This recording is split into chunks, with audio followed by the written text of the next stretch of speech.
ಇವಾಗ ರೊಟ್ಟಿ ಆಗ್ಯದ್ರಿ. ಬ್ಯಾಳೆ ಹಾಕಿದ್ನಲ್ಲಿ ಇಲ್ಲಿ ಬ್ಯಾಳೆ ಅಂತೂ ಕುದ ಮೇಡ ನೋಡಬೇಕು.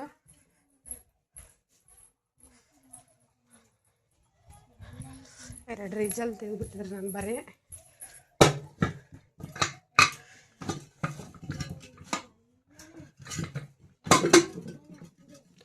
ಬೇಳೆ ಅಂತೂ ಕುದಾವ. ಈಗ ಟೈಮ್ 8 ಆಗ್ಯದ, ರೊಟ್ಟಿ ಆಗ್ಯದ್ರ ಮಾಡೋದು. ಇವಾಗ ಬ್ಯಾಳೆ ಸಾರು ಪಾಣಿ ಹೊಡೆದು ಒಲೆ ಉರ್ಲಿತ್ತಿತ್ತು. ಬ್ಯಾಳೆ ಸಾರು ಪಾಣಿ ಕೊಟ್ಟ ಒಂದಿಷ್ಟು ಅದ್ರ ಮೇಲೆ ರೊಟ್ಟಿ ಇದು ಅನ್ನಕ್ಕೆ ಇಡ್ಬೇಕು. ಅನ್ನ ಅಂತ ಇನ್ನೂ ಮಾಡಿಲ್ಲ ನಾನು.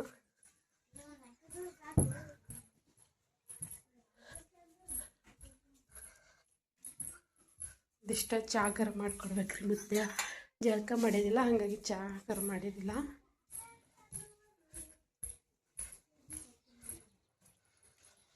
ಬುಡ್ಡು ಟ್ಯಾಕ್ಟರ್ ಮನಗಂಡಾಗ್ಯದಲ್ಲ.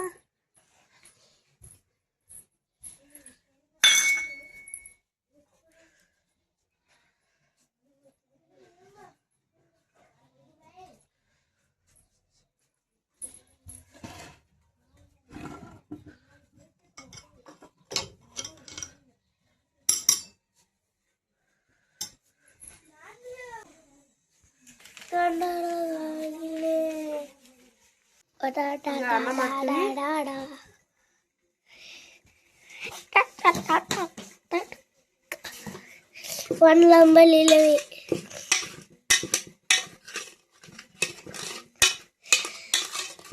ನಂಗೆ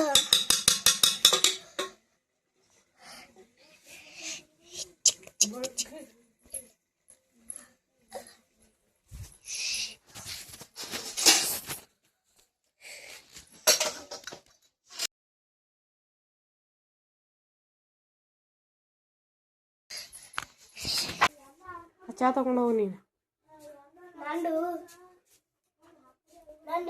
ಚಲ್ತು ಮೈ ಮೇಲ ಮುತ್ತೆ ಓದ್ಕೊಡು.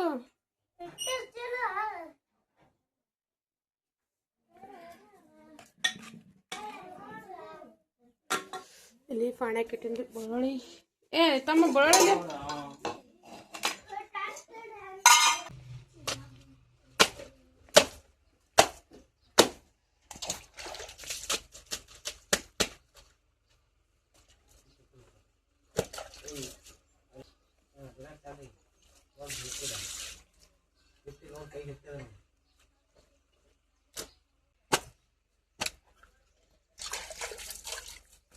ನಮಸ್ಕಾರ. ಟೈಮ್ ಅಂತೂ ಇವಾಗ 9 ಆಗಿದ್ರಿ. ಇವಾಗ ಲಾಗ್ ಕಂಟಿನ್ಯೂ ಮಾಡತ್ತೀನಿ. ಇವರಿಬ್ರು ಅಂತೂ ಊಟ ಮಾಡತ್ತಿದ್ರಿ. ಬೇಳೆ ಸಾಂಬಾರ ಮತ್ತು ಚೆನ್ನ ಮತ್ತು ಮೊಸರು ಅನ್ನ ಉಳತ್ತಿದ್ರು. ಜಟ್ಟು ಮತ್ತು ಸಾಂಬಾರ ಅನ್ನ ಉಳತ್ತಿದ್ರು. ಇವರು ಹೊಲಕ್ಕೆ ತಯಾರಾಗ್ಯಾರಿ. ಹೊಲಕ್ಕೆ ಹೊಂಟಿದ್ದೇವೆ ಇವಾಗ. ಇವತ್ತಿನ ವಿಡಿಯೋ ಅಂತೂ ಸ್ಕಿಪ್ ಮಾಡೋದಕ್ಕೆ ಕೊನೆ ಎಂಡವರೆಗೂ ನೋಡಿರಿ. ಇವತ್ತು ಮಂಡಕ್ಕಿ ಚುರುಮುರಿದು ಇಡ್ಲಿ ಮಾಡ್ಬೇಕು ಅಂದ್ಕೊಂಡೆ. ಅದಕ್ಕೆ ಹೊಲಕ್ಕೆ ಹೊಂಟಿವ್ರಿ. ಈಗ ಹೊಲಕ್ಕೆ ಹೋಗಿ ಬಂದಮೇಲೆ ಸಂಜೆ ಟೈಮಿಗೆ ಇಡ್ಲಿ ಮಾಡ್ಬೇಕಂತ ಹೇಳ್ಕೇಸಿಂದ ಹೋಗಿ ಬಂದ್ರೆ ಆಯ್ತು. ಹೊಲಕ್ಕೆ ಆಯ್ತು ಅಂತ ಹೇಳ್ಕೇಸಿಂದ 9:30 ಆಗ್ಯದ್ರಿ. ಹೊಂಟಿ ಹೊಲಕ್ಕೆ.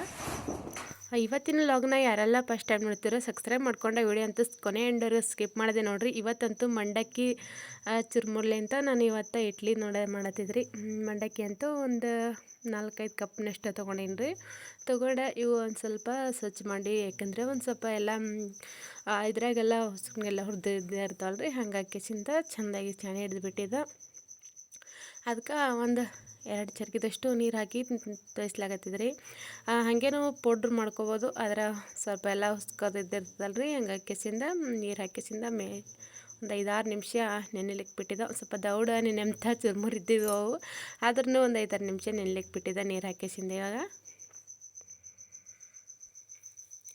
ಇವಾಗ ಪೂರ್ತಿ ಮಂಡಕ್ಕಿ ಅಂತೂ ನೆನ್ಬಿಟ್ಟವ್ರಿ. ನೆಂದ ಮೇಲೆ ಆಮೇಲೆ ಒಂದು ಸಲ್ತಿ ಮಿಕ್ಸರ್ಗೆ ಹಾಕಿ ರುಬ್ಕೊಂಬರ್ಬೇಕಂತ ಹೇಳ್ಕೇಸಿಂದ ಪೂರ್ತಿಯಾಗಿ ನೀರು ಜಾಸ್ಕಿಸಿಂದ ಅದಕ್ಕೆ ಮಿಕ್ಸರ್ಗೆ ಹಾಕ್ಕೊಂಬರ್ಬೇಕಂತೇಳಿ ಮಿಕ್ಸರ್ಗೆ ಡಬ್ಬದಾಗ ಇವಾಗ ಪೂರ್ತಿಯಾಗಿ ನೀರು ಜಾನಿಸಿ ಮಿಕ್ಸರ್ಗೆ ಹಾಕ್ಬಿಟ್ಟಿನಿ ರೀ. ಡಬ್ಬದಾಗ ಹಾಕ್ಬಿಟ್ಟಿನಿ. ಮಿಕ್ಸರ್ ಗ್ಲಾಸ್ನಾಗ ಹಾಕೇನ್ರಿ. ಇದಕ್ಕೆ ಒಂದು ಸಲ ಸಣ್ಣಾಗಿ ರುಬ್ಬಿಟ್ರಾಯ್ತು. ಜಾಸ್ತಿ ಏನೋ ಪೂರ್ತಿ ಸಣ್ಣಾಗಿ ಏನು ರುಬ್ಬೋದು ಬೇಡ. ಈ ಥರ ಒಂದು ಸ್ವಲ್ಪ ಕಸ್ಕಸಿ ಈ ಥರ ಇದ್ದರೆ ಅಷ್ಟೇ ಸಾಕು. ಪೂರ್ತಿ ಸಣ್ಣ ಆದ್ರೆ ಮತ್ತು ಜಿಗಿಟ್ ಹತ್ಬಿಡ್ತಿದ್ದಾರೆ ಅದು. ಹಾಗಾಗಿ ಜಾಸ್ತಿ ಏನು ಸಣ್ಣಾಗಿ ಅರ್ದಿದ್ದಿಲ್ಲ ನಾನು. ಇವಾಗ ಮಂಡಕ್ಕಿ ಚುರುಮುರಿ ಅಂತೂ ಪೂರ್ತಿಯಾಗಿ ಅರೆದಂತೂ ಆಗ್ಯದ್ರಿ. ನಾನು ಈ ಮಿಕ್ಸರ್ ಡಬ್ಬಲಿಂದ ಒಂದೇ ಮಿಕ್ಸರ್ ಡಬ್ಬದಾಗಷ್ಟು ಹಾಕಿದ್ದೆ. ಯಾಕಂದ್ರೆ ಜಾಸ್ತಿ ನಾವು ರವದ ಇದ್ರಾಗ ಬೇರೆ ರವಾದೆಲ್ಲ ಮಿಕ್ಸ್ ಮಾಡ್ತೀವಲ್ರಿ. ಜಾಸ್ತಿ ಮಾಡೈತಂದ್ರೆ ಒಂದು ಸ್ವಲ್ಪ ಜಾಸ್ತಿ ಹಾಕೋಬೋದು, ಕಮ್ಮಿ ಮಾಡೈತಂದ್ರೆ ಅಂತೂ ಮಂಡಕ್ಕಿ ಅಂತೂ ಕಮ್ಮಿ ಹಾಕೋಬೋದಲ್ರಿ. ಹಂಗಾಗಿ ನನಗೆ ಇವತ್ತು ಎಷ್ಟು ಸಂಜೆ ಟೈಮಿಗೆ ಎಷ್ಟು ಇಡ್ಲಿ ಮಾಡೋದನೋ ಅಷ್ಟೇ ಇಡ್ಲಿ ತೊಗೊಂಡು ಅಷ್ಟೇ ಮಾಡ್ಬೇಕಂತ ಹೇಳ್ಕೇಸಿಂದ ಅಷ್ಟೇ ಸ್ವಲ್ಪನೇ ತೊಗೊಂಡಿದ್ದು ನಾನು. ಇವಾಗ ಈ ಸ್ಕೂಲ್ ಡಬ್ಬ ಇರ್ತಲ್ರಿ, ಆ ಡಬ್ಬಲಿಂದ ಎರಡು ಡಬ್ಬದಷ್ಟು ನಾನು ಅದಕ್ಕೆ ರವೆ ಮಿಕ್ಸ್ ಮಾಡತ್ತಿದ್ದೆ. ಈ ಡಬ್ಬದಿಂದ 3 ಡಬ್ಬದಷ್ಟು ನಾನು ಮಂಡಕ್ಕಿ ಚುರುಮುರಿ ತೊಗೊಂಡಿದ್ರಿ.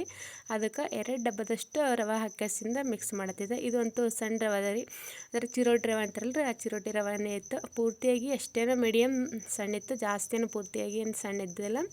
ಹಾಗಾಗಿ ಅದು ಮಿಕ್ಸರ್ ಡಬ್ಬ ಒಂದು ಸ್ವಲ್ಪ ತೊಳೆದ ಮಿಕ್ಸ್ ಮಾಡೋಕ್ಕೆ ಅದೇ ನೀರು ಹಾಕಿಬಿಟ್ಟಿದ್ರಿ ನಾನು. ಇದಕ್ಕೆ ಮೊಸರು ಬೇಕಾದ್ರೆ ಹಾಕೋಬೋದು, ಬೇಡ ಅಂದ್ರೆ ಸ್ಕಿಪ್ ಮಾಡ್ಬೋದು. ನಾನು ಇವತ್ತು ಮೊಸರು ಹಾಕಿದ್ದಿಲ್ಲ, ಅದಕ್ಕೆ ಸ್ಕಿಪ್ ಮಾಡಿದೆ. ಇವಾಗ ಈ ಥರ ಅಂತೂ ನೀರು ಹಾಕಿ ಕಲಿಸ್ಬಿಟ್ಟೀನಿ ರೀ. ಆದರೆ ಇನ್ನೊಂದು ಸ್ವಲ್ಪ, ಯಾಕಂದ್ರೆ ನೆನಿಟ್ಟೇವಂದ್ರಂತೂ ಪೂರ್ತಿಯಾಗಿ ಗಟ್ಟಿಯಾಗಿ ಬಿಡ್ತಾರದ. ಏನಿಲ್ಲ ಅಂದ್ರೆ ಒಂದು 20 ನಿಮಿಷ ನೆನಿಬೇಕು. ಹಾಗಾಗಿಸಿಂದ ಒಂದು ಸ್ವಲ್ಪ ನೆನೆಲಿಕ್ಕೆ ಬಿಟ್ಟಿದ್ದೆ. ನೆನೆದ ಮೇಲೆ ಮತ್ತೆ ಈ ಥರ ಗಟ್ಟಿಯಾಗಿ ಬಿಟ್ಟಿತ್ತದು. ಮತ್ತು ಒಂದು 1/4 ಕಪ್ನಷ್ಟು ನೀರು ಹಾಕಿಸಿಂದ ಮತ್ತೊಂದು ಸಲ ಮಿಕ್ಸ್ ಮಾಡತ್ತಿದ್ರು ಅದಕ್ಕೆ. ಇವಾಗ ನೀರು ಹಾಕಿಸಿಂದ ಪೂರ್ತಿಯಾಗಿ ಮಿಕ್ಸ್ ಮಾಡಿಬಿಟ್ಟೇನಿ ರೀ. ಈ ಸಲ ಅಂತೂ ಜಾಸ್ತಿ ಏನೋ ತಿಳಿಯಾಗಿ ಮಾಡಲಿಲ್ಲ. ಅದು ಈ ಥರ ಸ್ಮಾರ್ಟಾಗಿ ಫುಲ್ಲಾಗಿ ಮೆಥಡ್ ಹೆಂಗಿರುತ್ತಲ್ರಿ ಆ ಥರ ಬಂದಿತ್ತು.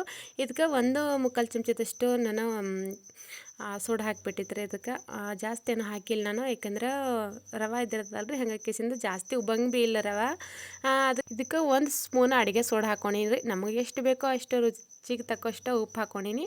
ಉಪ್ಪು ಹಾಕಿದ್ಮೇಲೆ ಮತ್ತೆ ಸೋಡಾ ಹಾಕಿನಲ್ರಿ, ಹಾಗಾಗಿಸಿಂದ ಮತ್ತೆ ಒಂದು ಕಪ್ಪಿನಷ್ಟು ನೀರು ಹಾಕಿಸಿಂದ ಮತ್ತೊಂದು ಸಲ ಮಿಕ್ಸ್ ಮಾಡತ್ತಿದ್ದೆ. ಎಷ್ಟೇ ನೀರು ಹಾಕಿ ಒಂದು ಸ್ವಲ್ಪ ತಿರುವಾಡಿದ್ರೂ ಮತ್ತೆ ಗಟ್ಟಿಯಾಗಿರ್ತದೆ.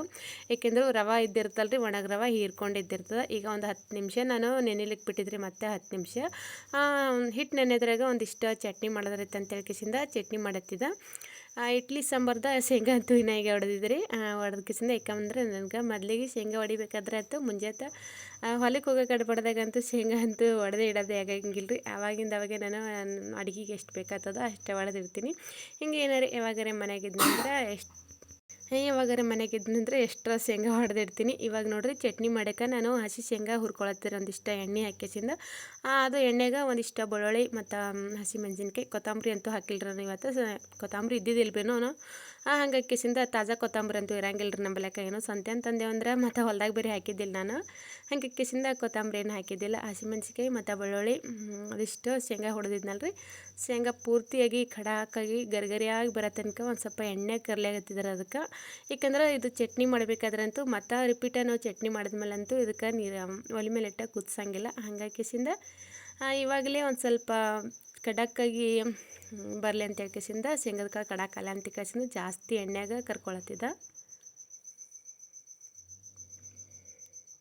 ಇಡ್ಲಿ ಕೂಡ ಅಂತೂ ಈ ಥರ ಅಂತೂ ಗರಿಗರಿಯಾಗಿ ಬಂದವ್ರಿ. ಹಾಗಾಗಿಸಿಂದ ಇವಾಗ ಇನ್ನೊಂದು ಸ್ವಲ್ಪ ಬೇಯಿಸ್ಬಿಟ್ಟಿಸಿಂದ ಇದು ತೆಗೆದು ಮಿಕ್ಸರ್ ಡಬ್ಬಕ್ಕೆ ಹಾಕಿಸಿಂದ ಮಿಕ್ಸರ್ಗೆ ಹಾಕಿಬಿಡಬೇಕು.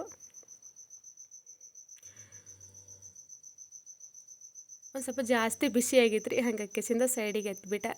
ತಣ್ಣಗಲ್ಲ ಅಂತ ಕೇಸಿಂದ ತಣ್ಣಗಾದ್ಮೇಲೆ ಮಿಕ್ಸರ್ಗೆ ಹಾಕಿದ್ರೆ ಐತೆ ಅಂತ ಹೇಳ್ಕೇಸಿಂದ ಆದರೂ ಒಂದು ಸ್ವಲ್ಪ ಜಾಸ್ತಿ ಹಾಕೋ ಇನ್ನೊಂದು ಸ್ವಲ್ಪ ಬಿಸಿ ಕಾಣತ್ತಿತ್ತು. ಹಾಗಾಗಿಸಿಂದ ಮಿಕ್ಸರ್ ಡಬ್ಬಕ್ಕೆ ಹಾಕಿ ಒಂದು ಸ್ವಲ್ಪ ತಣ್ಣಗಲ್ಲ ಅಂತ ಹೇಳ್ಕೇಸಿಂದ ಬಿಟ್ಟೇನ್ರದು. ಬಿಟ್ಟು ಒಂದು ಪ್ಲೇಟ್ ನಾನು ಇಡ್ಲಿ ಮಾಡಿಟ್ಮೇಲೆ ಆಮೇಲೆ ಮಿಕ್ಸರ್ಗೆ ಹಾಕಿದ್ರೆ ಇದು ಚಟ್ನಿಗೆ ಅಂತ ಹೇಳ್ಕೇಸಿಂದ ಇವಾಗ ಇದು ಇಡ್ಲಿ ಮಣಿ ತೊಗೊಂಡಿದ್ರೆ ನಾನು. ಈ ಇಡ್ಲಿ ಮಣಿ ಅಂತೂ ಸಣ್ಣ ಸಜ್ಜಿಂದ ಐತ್ರಿ ನನ್ನ ಬೆಳಕ, ದೊಡ್ಡ ಸೈಜಿಂದೇನು ಇಡ್ಲಿ ಮಣಿ ಎಲ್ಲ ಈ ಥರ 4 ಬಾರಕ್ಕೆ ಹಣ್ಣಿದ ಇಡ್ಲಿ ಮಣಿ ಐತ್ರಿ ಇದು. ಹಾಗಾಗಿಸಿಂದ ಇವಾಗ ಒಂದು ಸ್ವಲ್ಪ ಅದಕ್ಕೆ ಎಣ್ಣೆ ವಾರಿಸ್ಕೇಸಿಂದ ಇಡ್ಲಿ ಹಿಟ್ಟು ಹಾಕಕತ್ತಿದ್ದೆ. ಹಿಟ್ಟಂತೂ ಪೂರ್ತಿಯಾಗಿ ಮಿದುವಾಗಿ ನೆಂದು ಬಂದಿತ್ತು. ಒಂದು ಸ್ವಲ್ಪ ಸೋಡಾ ಜಾಸ್ತಿ ಹಾಕಿದ್ನಲ್ಲಿ. ಸೋಡಾ ಇದಕ್ಕೆ 1 ಸ್ಪೂನ್ದಷ್ಟು ಹಾಕಿನ್ರಿ. ಸೋಡಾ ಹಾಕಲಿಲ್ಲ ಅಂದ್ರೆ ವಿನೋ ಪೌಡರ್ ಇರ್ತಲ್ಲ, ವಿನೋ ಹಾಕಿದ್ರು ಭೀ ನಡಿಬೋದು ರೀ. ನಾನು ವಿನೋ ಏನೋ ಹಾಕಿಲ್ಲ, ಇದಕ್ಕೆ ಅಡುಗೆ ಸೋಡಾನೇ ಹಾಕಿದ್ದೆ.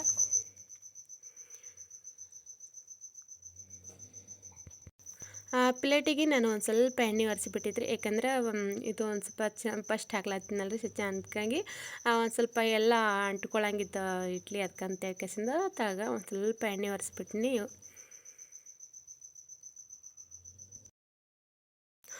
ನೀರಂತೂ ಜಾಸ್ತಿ ಒಂದು ಸ್ವಲ್ಪ ಬಿಸಿ ಆಗ್ಯಾವ್ರಿ. ಹಾಗಾಗಿಸಿಂದ ಒಂದೊಂದೇ ಇಡ್ಲಿ ಮಣಿ ಇಟ್ಲತ್ತಿದ್ದ ಅದ್ರಾಗ ಇಡ್ಲಿ ಅಂತೂ ಜಾಸ್ತಿ ಏನೋ ದೊಡ್ಡ ಇಡ್ಲಿ ಆಗಂಗಿಲ್ಲರು, ಅಷ್ಟೇ ಮೀಡಿಯಮ್ದಾಗ ಸಣ್ಣ ಇಡ್ಲಿನೇ ಆಗಿರ್ತಾವೆ. ಈ ಥರ ಮನ್ಯಾಗ ಇಡ್ಲಿ ಮಾಡ್ಬೇಕಾದ್ರಂತೂ ಈ ಥರ ಇಡ್ಲಿ ಮಾಡ್ಲಿಕ್ಕಂತೂ ಬರಾಬರಿ ಅದಾರಿದು. ಅಂದ್ರೆ ಒಂದು ಸ್ವಲ್ಪ ದೊಡ್ಡ ದೊಡ್ಡ ಇಡ್ಲಿ ಇದರಂತೂ ಸರಿಯಾಗಿ ಬಂದಿರ್ತಾವೆ. ಹಂಗಾಗಿ ಕೇಸಿಂದ ಇದು ಮನೆ ಪೂರ್ತಕ್ಕೆ ಅಷ್ಟೇ ಮೀಡಿಯಮಾಗಿ ಇಡ್ಲಿ ಇತ್ತು. ಒಂದು ಬಾರ ಕನ್ನಿದಿತ್ತು ರೀ ಇದು. ತೆಳಗೊಂದು ಕನ್ನಿ ಇಟ್ಟು ಹಾಕೀನಿ. ಈಗ ನೀರಂತೂ ಜಾಸ್ತಿ ಬಿಸಿಯಾಗಿದ್ವು. ಹಂಗಾಗಿ ಕೇಸಿಂದ ತೆಳಗಿಂದೆಲ್ಲ ಇದಾಗ್ಬಿಡುತ್ತಂತ ಕೇಸಿಂದ ಬಡ ಬಡ ಇದೊಂದು ಮೇಲಿಂದೊಂದು ಪ್ಲೇಟ ಮತ್ತೊಂದು ಸ್ವಲ್ಪ ಎಣ್ಣೆ ಹಚ್ಚಿ ಕೇಸಿಂದ ಇದೊಂದು ಬಡ ಬಡ ಇಟ್ಕೇಸಿನ ಈ ಇಡ್ಲಿನ ಜಾಸ್ತಿ ಏನು ಬಿಸಿ ಮಾಡೋದು ಬೇಡ್ರಿ. 10ರಿಂದ ಒಂದು 15 ನಿಮಿಷ ಇಟ್ಟರೆ ಪೂರ್ತಿ ಇಡ್ಲಿಯಾಗಿ ಕುದ್ದಿರ್ತದ.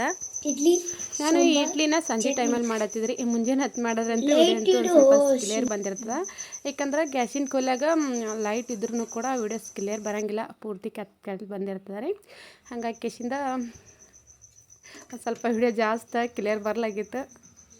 ಇವಾಗ ಒಂದು ಪ್ಲೇಟ್ ಹಾಕಿ ಇಟ್ಟೀನಿ ರೀ. ಇನ್ನು ಚಟ್ನಿ ಮಾಡೋಕ್ಕೆ ಇದಿಷ್ಟ ಚಟ್ನಿ ರುಬ್ಬಬೇಕು.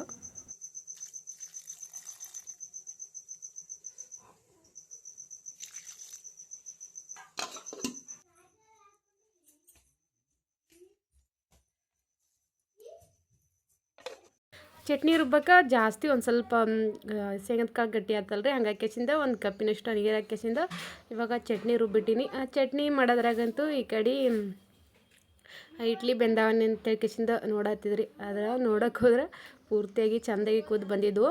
ಒಂದು ಸ್ವಲ್ಪ ಕಲರ ಇದು ಸೋಡಾ ಜಾಸ್ತಿ ಹಾಕಿದ್ನಲ್ರಿ, ಹಂಗಾಗಿ ಕೇಸಿಂದ ಕಲರ್ ಬೇರೆ ಚೇಂಜ್ ಆಗಿತ್ತು. ಅದನ್ನು ನಾವು ಸಣ್ಣ ರವೆ ಹಾಕಿರ್ತೇವಲ್ರಿ, ಉಪ್ಪಿಟ್ಟು ರವೆ. ಹಂಗಾಗಿ ಕೇಸಿಂದ ರವೆ ಒಂದು ಸ್ವಲ್ಪ ಬಿಳಿ ಇತ್ತಂದ್ರೆ ಇಡ್ಲಿ ಬಿಳಿ ಬಂದಿರ್ತಾವೆ. ರವಾನು ಪೂರ್ತಿಯಾಗಿ ವೈಟ್ ಕಲರ್ ಇದ್ದಿಲ್ಲರಿ, ಒಂದು ಸ್ವಲ್ಪ ಹಳದಿದಾಗಿತ್ತು. ಹಂಗಾಗಿ ಕೇಸಿಂದ ಇವತ್ತಿನ ಇಡ್ಲಿ ಅಂತೂ ಸ್ವಲ್ಪ ಕಲರ್ ಚೇಂಜ್ ಬಂದಿದ್ದು.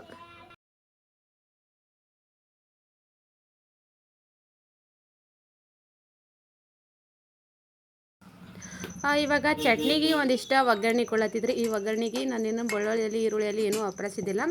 ಬರೀ ಸಾಸಿವೆ ಜೀರಿಗೆ ಒಂದಿಷ್ಟು ಕೊರ್ಬೇವು ಇದ್ರೆ ಒಪ್ಪರಿಸ್ಬೋದು, ಕೊರ್ಬೇವು ಇದ್ದಿಲ್ಲ. ಹಂಗಾಗಿ ಕೇಸಿಂದ ಹೊಲ್ದಂದ ನನಗೂ ತರೋದಾಗಿದ್ದಿಲ್ಲ. ಅದಕ್ಕೆ ಸಾಸಿವೆ ಜೀರಿಗೆದು ಬರೀ ಅಷ್ಟೇ ಒಗ್ಗರಣೆ ಕೊಡ್ಲತ್ತಿದ್ದ. ಜಾಸ್ತಿ ಏನೋ ಒಗ್ಗರಣೆ ಏನೋ ಈ ಥರ ಬೆಳ್ಳುಳ್ಳಿಯಲ್ಲಿ ಎಣ್ಣೆಯಲ್ಲಿ ಹಾಕಿ ಕೊಟ್ಟರೆ ಅಷ್ಟು ಸರಿಯಾಗಿ ಆಗಂಗಿಲ್ಲದು. ಬರೀ ಎಣ್ಣೆ ಹಾಕಿ ಬಿಸಿ ಎಣ್ಣೆಗೆ ಸಾಸಿವೆ ಜೀರಿಗೆ ಹಾಕಿ ಒಂದೆರಡು ಹಸಿ ಮೆಣಸಿನ್ಕಾಯಿ ಹಾಕಿ ಕೇಸಿಂದ ಇದಕ್ಕೆ ಒಂದು ಸ್ವಲ್ಪ ಒಗ್ಗರಣೆ ಕೊಟ್ಬಿಟ್ಟೆ ರೀ.